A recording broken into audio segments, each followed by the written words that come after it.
Hello बच्चों, आज हम लोग करेंगे start class 11th chapter unit and measurement lecture 2। ठीक है बच्चों, तो फर्स्ट लेक्चर में हम लोगों ने इस चैप्टर का इंट्रोडक्शन देखा था और हम लोगों ने फिजिकल क्वांटिटीज़ की डायमेंशंस लर्न की थी। ठीक है बच्चों, और अगर आप लोगों ने डायमेंशंस लर्न नहीं की तो आप लोग जितनी मैंने आपको क्वांटिटीज़ लिखवाई थी उतनी आप डायमेंशंस लर्न कर लीजिए। इसको प्रैक्टिस में आप अपने लेके आइए। ओके बच्चों, अब आते हैं हम लोग इसके बाद आगे। तो आज का जो हमारा टॉपिक होगा वो होगा एप्लीकेशंस ऑफ डायमेंशंस।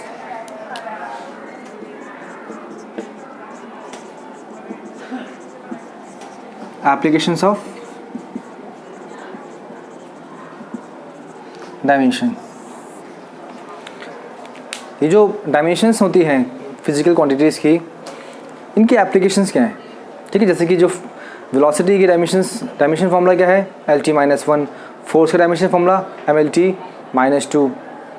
ऐसे जितनी भी जो ये फिजिकल क्वांटिटीज़ हैं, इनके जो डायमेंशंस हैं, इसकी एप्लीकेशंस क्या हैं, इसकी यूज़ क्या है, इसके इस्तेमाल क्या है। तो एक्चुअली ये जो डायमेंशंस हैं, डायमेंशंस फार्मूले हैं और ये जो डायमेंशंस हैं, इससे हम लोग किसी भी फिजिकल क्वांटिटी की किसी भी फिजिकल क्वांटिटी की इक्वेशन की जो वैलिडिटी है उसको हम चेक कर सकते हैं कि क्या वो इक्वेशन सही है, क्या वो इक्वेशन करेक्ट है, या वो इक्वेशन इनकरेक्ट है।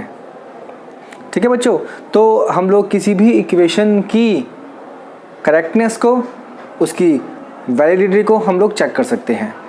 ये बहुत बड़ा टूल है आप लोगों के लिए। डायमेंशंस आपके लिए बहुत बड़ा टूल है। ठीक है, तो अभी तक तो जो छोटी क्लासेस में आपने जितनी भी इक्वेशंस पढ़ी, आपको कभी भी उनको करेक्ट करने की कभी भी आपको ज़रूरत नहीं पड़ी। ठीक है, लेकिन अब क्योंकि 11th क्लास में साइंस में आप लोग बहुत सारी नई क्वांटिटीज़, नई इक्वेशंस से डील करते हैं, तो आपके पास ये टेक्निक भी होनी चाहिए, आपके पास ये स्किल भी होना चाहिए कि क्या जिस इक्वेशन को आप पढ़ चुके हैं या जो कोई नई इक्वेशन आपने देखी, क्या वो इक्वेशन आप ठीक है पढ़ रहे हैं, क्या वो इक्वेशन एक्चुअली करेक्ट है।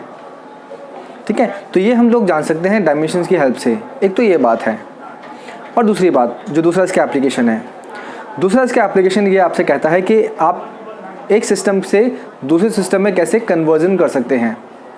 वैसे तो आपने ये छोटी क्लास में पढ़ा ही है कि हम 1 मीटर को सेंटीमीटर में कैसे कन्वर्ट कर सकते हैं। ठीक है, 1 किलोग्राम को ग्राम में कैसे कन्वर्ट कर सकते हैं। ठीक है, एक मीटर क्यूब को हम सेंटीमीटर क्यूब में कैसे कन्वर्ट कर सकते हैं। ठीक है, आर को मिनट में या मिनट को सेकंड में हम कैसे कन्वर्ट कर सकते हैं। तो ये सब कन्वर्जन्स हैं, ये आपने छोटी क्लास में पढ़ रखे हैं। लेकिन इस चैप्टर में इसकी इम्पोर्टेंस थोड़ी सी ज़्यादा बढ़ जाती है। इसका जो महत्व है वो थोड़ा सा ज़्यादा बढ़ जाता है।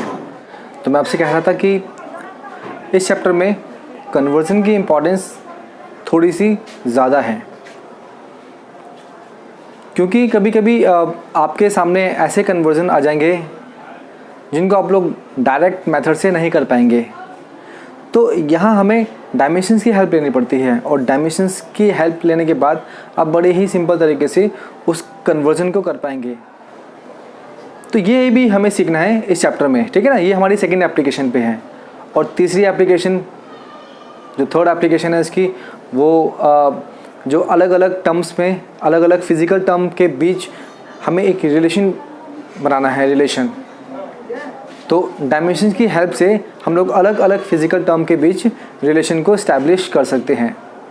तो बेसिकली डायमेंशंस की कितनी एप्लीकेशन है हमारे पास? तो आंसर है 3 एप्लीकेशंस। ठीक है बच्चों, तो पहले हम लोग एप्लीकेशन करेंगे स्टार्ट आज, to check the correctness of the equation.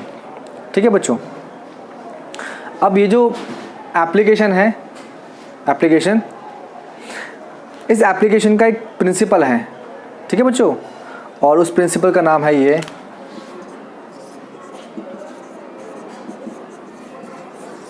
Principle of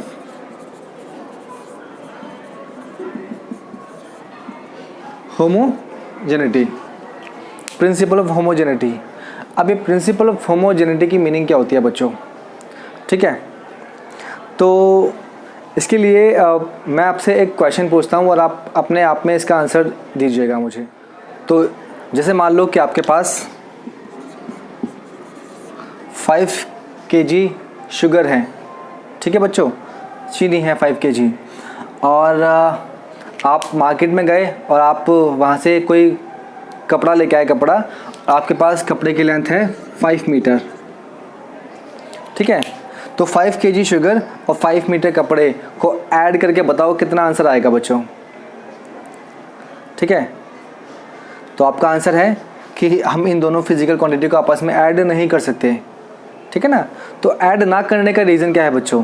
तो आंसर है क्योंकि इन दोनों की जो यूनिट्स हैं वो अलग अलग हैं, ठीक है बच्चों, इन दोनों की यूनिट्स अलग अलग हैं। और फिजिक्स में हम लोग यूनिट्स को किससे करते हैं रिप्रेजेंट? तो आंसर है डायमेंशन से रिप्रेजेंट करते हैं, ठीक है। तो हम ये भी कह सकते हैं कि इन दोनों के जो डायमेंशंस हैं वो अलग अलग हैं, इसलिए ये दोनों फिजिकल क्वांटिटीज़ आपस में ऐड नहीं हो सकती, ठीक है बच्चों। और यही स्टेटमेंट है प्रिंसिपल ऑफ होमोजेनिटी की।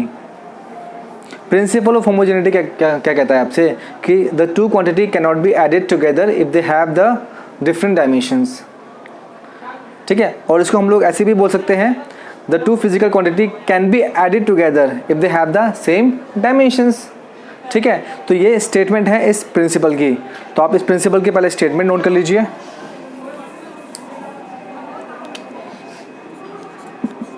It states that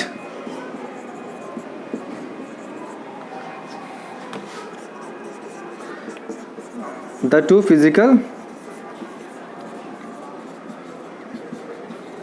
quantities can be added together if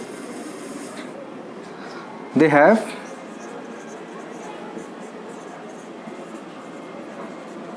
the same dimensions, ठीक है बच्चों। तो जब भी हम दो फिजिकल क्वांटिटी को ऐड करेंगे तो पहले हमें ये श्योर रखना है कि क्या उनके जो डायमेंशंस हैं वो सेम है या नहीं है। अगर सेम है तभी हम दो फिजिकल क्वांटिटी को आपस में ऐड कर सकते हैं, अदरवाइज़ हम दोनों को ऐड नहीं कर सकते, ठीक है बच्चों। अब इसको थोड़ा सा और अच्छे से समझिए आप लोग। हाँ बच्चों, अब हम लोग प्रिंसिपल ऑफ होमोजेनिटी से इक्वेशन को करेक्ट करना सीखते हैं। कैसे? ठीक है ना। तो पहले तो मैं आपको एक बड़ी सिंपल सी इक्वेशन दिखाता हूँ। ये S is equal to U T plus half A T square, ठीक है। ये इक्वेशन बड़ी फेमस इक्वेशन है और इक्वेशन ऑफ मोशन की ही एक इक्वेशन है ये, और काफ़ी न्यूमेरिकल में आपने इसको इस्तेमाल किया होगा छोटी क्लास में अपनी। तो इसकी करेक्टनेस हमें चेक करनी है कि क्या इक्वेशन करेक्ट है या नहीं है। वैसे आप लोग सोच रहे होंगे कि आप लोगों ने इतने टाइम से इस इक्वेशन को यूज़ किया है तो ऑब्वियसली ये इक्वेशन तो करेक्ट होगी, ठीक है ना। लेकिन ये तो वो इक्वेशन है जिसको आप जानते हैं। अब मैं आपको एक ऐसी इक्वेशन दिखाता हूँ like this, t is equal to 2 pi under root L/G। अब अगर मैं आपसे पूछूं कि क्या ये इक्वेशन करेक्ट है तो आप थोड़े से कंफ्यूज हो सकते हैं, ठीक है। मैं आपसे एक इक्वेशन ये पूछूं अगर like f is equal to 6 pi eta RV, तो क्या ये इक्वेशन करेक्ट है या इनकरेक्ट है, ठीक है बच्चों। तो ऐसे बहुत सारी इक्वेशंस आपको मिलने वाली हैं जिनके बारे में आप नहीं जानते। ये तो अभी सिर्फ 1-2 एग्जांपल हैं, ठीक है। आपको काफ़ी सारी इक्वेशन ऐसी मिलने वाली हैं जिनके बारे में आप जानते भी होंगे या नहीं जानते भी होंगे। तो आपको हर इक्वेशन की आपको करेक्टनेस चेक करनी है, ठीक है बच्चों। तो इसीलिए पहले मैं उन इक्वेशन पे नहीं आया जो आपके लिए अननोन इक्वेशन है, मैं पहले उस इक्वेशन पे आया जो इक्वेशन आपके लिए नोन इक्वेशन है।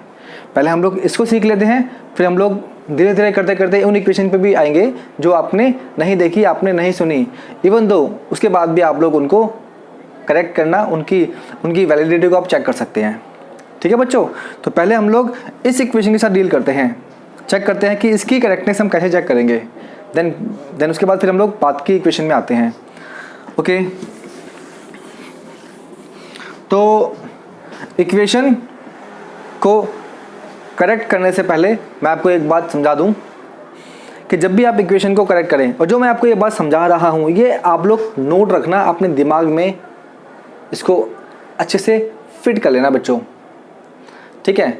इक्वेशन की करेक्टनेस चेक करने से पहले आपको क्या ध्यान रखना है, आपको ध्यान ये रखना है कि जब आप इक्वेशन करेक्ट करने जा रहे हैं तो देखना यह है कि वहाँ पे टर्म्स कितनी रिलेटेड हैं, कितनी टर्म्स हैं उस इक्वेशन में, क्योंकि जब तक आप टर्म्स नहीं पहचान पाएंगे आप गलती करते जाएंगे। ये तो बड़ी सिंपल इक्वेशन है, मैं ऐसी कॉम्प्लिकेटेड इक्वेशन भी दिखाऊंगा अभी आपको जहाँ पे आप को पहचानने में बड़ी प्रॉब्लम होगी, ठीक है। उसको सॉल्व करने का एक ही तरीका है कि आप लोग पहले ये देख लें कि वो उस इक्वेशन में एक्चुअली कितनी टर्म्स हैं, ठीक है। जैसे मैं आपको दिखाता हूँ यहाँ पर एक example, we have x and plus y, ठीक है बच्चों।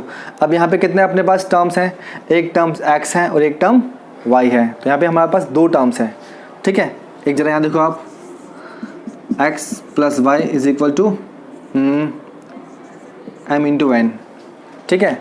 अब बताओ बच्चों यहाँ पे कितने टर्म्स हैं, आपको यहाँ पर कितने वेरिएबल दिख रहे हैं, तो आंसर है एक वेरिएबल x, एक वेरिएबल y, एक वेरिएबल m, एक वेरिएबल n।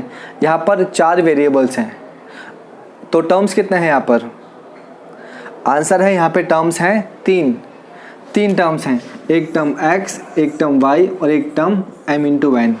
जब कोई वेरिएबल्स मल्टीप्लाई होता है उसके बाद वो एक सिंगल टर्म बन जाती है बच्चों, ठीक है। ऐसे ही मैं आपसे एक बात और पूछता हूँ, जैसे यहाँ देखो आप x प्लस वाई अपॉन में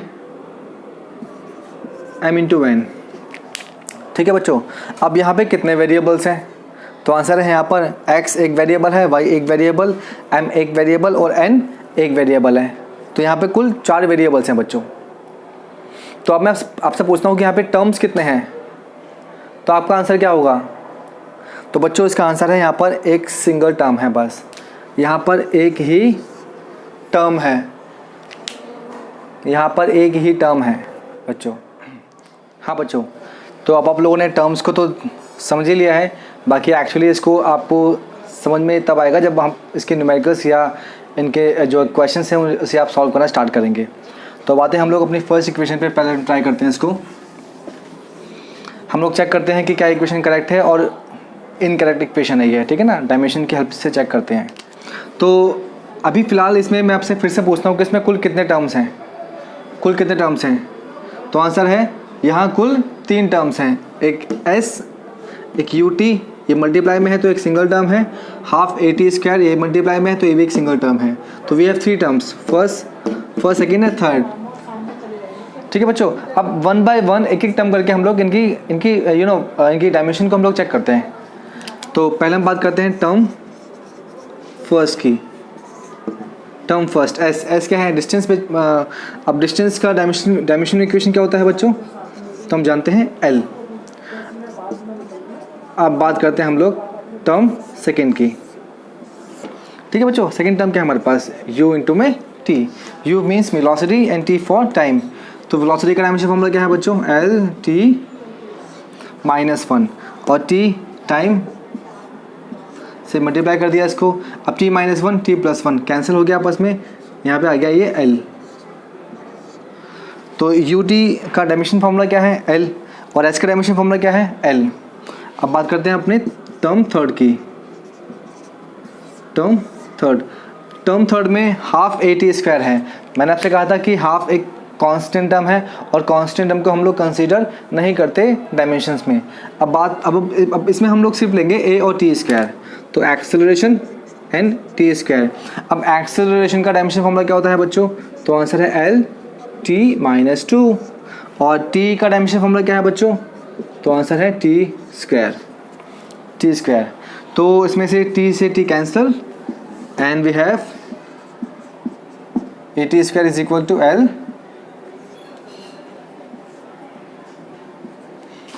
ठीक है बच्चों, अब तीनों टर्म को आप लोग चेक करो एक एक करके। टर्म फर्स्ट की डायमेंशन फॉर्मूला l है, टर्म 2 का डायमेंशन फॉर्मूला l है और टर्म 3 का भी डायमेंशन फॉर्मूला l है। तो हमने यहाँ पे क्या देखा कि all term have the same dimensions, therefore this equation is correct.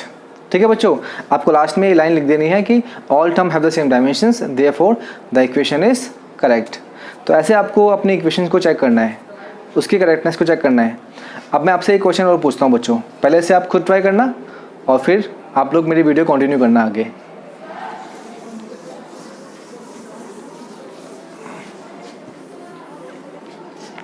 देखो बच्चों,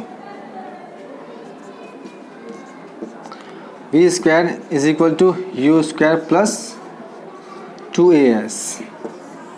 ठीक है बच्चों, इसमें वी फाइनल वेलोसिटी है, u initial velocity, 2 constant number है, a एक्सेलरेशन और s डिस्टेंस। तो आपको इस इक्वेशन की करेक्टनेस को चेक करना है। तो इसलिए तो पहले इससे आप खुद कर लेना वीडियो पॉज करके, और उसके बाद आप ये वीडियो कंटिन्यू कर लेना। तो अब मैं इसको सॉल्व करता हूँ। देखो बच्चों, अब इसमें कितनी टर्म्स हैं, तो यहाँ पे हमने देखा यहाँ पे हमारे पास 3 टर्म्स हैं, एक टर्म ये, एक टर्म ये और एक टर्म ये। We have 3 terms, we have 3 terms, sorry, ठीक है, वी हैव 3 टर्म्स। तो अब हम लोग एक एक टर्म की डायमेंशन को चेक करते हैं हम लोग। टर्म 1 वी स्क्वायर LT-1 का स्क्वायर, तो क्या हो गया ये बच्चों, ये L स्क्वायर T-1, टर्म 1 हो गया। अब बात करते हैं टर्म 2 की। u अगेन वेलोसिटी स्क्वायर, इसको एक्सपेंड कर दो, L square T-2, L square T-2, दोनों टर्म की डायमेंशन सेम है। बात करते हैं टर्म 3 की। टर्म 3, ठीक है, वी हैव 2as, 2 एक कांस्टेंट नंबर है, हम कंसीडर नहीं करेंगे। We have acceleration and distance. Acceleration का डायमेंशन फॉर्मूला क्या है बच्चों, LT-2 एंड डिस्टेंस का L। अब L की power 1 will get L square T-2। तो यहाँ पे क्या देखा आप लोगों ने बच्चों कि यहाँ पे 3 अपने पास टर्म थी और हर टर्म का डायमेंशन फॉर्मूला सेम है। इसका मतलब ये भी इक्वेशन क्या है, करेक्ट है बच्चों इक्वेशन ये, ठीक है। अब मैं आपसे 1-2 क्वेश्चंस और पूछता हूँ।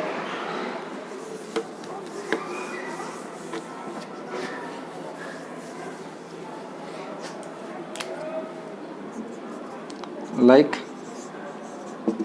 mgh is equal to half mv square. ठीक है बच्चों, यहाँ पे हमारे पास 2 टर्म्स हैं, एक राइट हैंड साइड में है और एक लेफ्ट हैंड साइड में है, ठीक है। और हमें चेक करना है कि क्या इक्वेशन करेक्ट है और इनकरेक्ट इक्वेशन है ये, ठीक है। एक बार इसको आप खुद ट्राई करना वीडियो पॉज करके, और उसके बाद ये वीडियो आप कंटिन्यू कर लेना। हाँ बच्चों, अब इसको मैं सॉल्व करता हूँ। तो क्योंकि इसमें मेरे पास से 2 टर्म्स हैं, एक लेफ्ट हैंड साइड में और एक राइट हैंड साइड में, तो हम लोग इसको लेफ्ट हैंड साइड और राइट हैंड साइड से से सॉल्व करेंगे इसको हम लोग। तो पहले हम करते हैं left hand side. Left hand side में है हमारे पास m, g और h, m, g, h। ज़्यादातर बच्चों को इसमें प्रॉब्लम आती है इस g में, g, ठीक है, कि इस g का डायमेंशन फॉर्मूला क्या है। तो हम बात कर रहे थे इस g की, कि g का मतलब क्या है। तो आपने देखा होगा बच्चों कि जनरली कि अगर कोई ऑब्जेक्ट, मान लो कि अर्थ सरफेस है ये, और एक ऑब्जेक्ट जब अर्थ के सरफेस पे गिरता है तो इसके पास, इस ऑब्जेक्ट के पास एक एक्सेलरेशन होता है, एक्सेलरेशन E, ठीक है। लेकिन कोई भी ऑब्जेक्ट जब वर्टिकली डाउनवर्ड गिरता है तो उस केस में हम लोग एक्सेलरेशन को, फिर से मैं रिपीट कर दूं, जब कोई ऑब्जेक्ट फ्री फॉल में गिरता है, ठीक है बच्चों, फ्री फॉल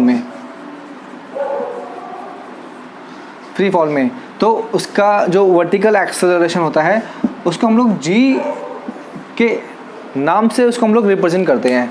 तो g और एक्सेलरेशन दोनों एक ही टर्म है ये, ठीक है। इसको आप ग्रेविटेशनल कांस्टेंट मत समझना, ये ग्रेविटेशनल कांस्टेंट अलग टर्म है और ये एक्सेलरेशन ड्यू टू ग्रेविटी अलग टर्म है, ठीक है बच्चों।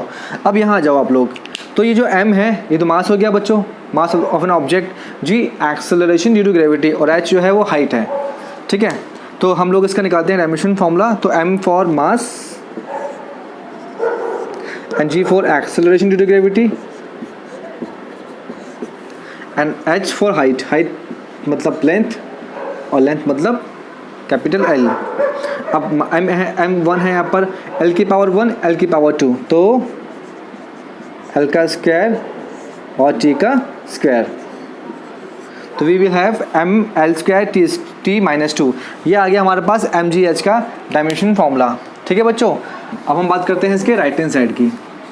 तो राइट हैंड साइड में हमारे पास क्या है,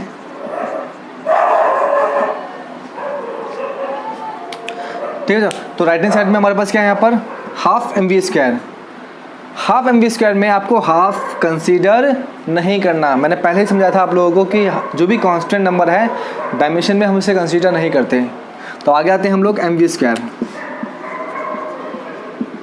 अब MV स्क्वायर में यहाँ मास है M और V वेलोसिटी, LT माइनस 1 इसका डायमेंशन फॉर्मूला है, उसका स्क्वायर कर देंगे हम लोग, तो LT माइनस 1 का होल स्क्वायर। इसको आप लोग आगे सॉल्व कर दो, M L स्क्वायर T की पावर माइनस 2। तो हमने क्या देखा बच्चों यहाँ पर कि लेफ्ट हैंड साइड का जो डायमेंशन इक्वेशन है वही राइट हैंड साइड का डायमेंशन इक्वेशन है। तो इसका मतलब ये है कि ये इक्वेशन भी करेक्ट है। ठीक है बच्चों, तो अभी तो ये सिंपल इक्वेशंस है डायमेंशंस की, इसको आप लोग नोट कर लीजिए बच्चों।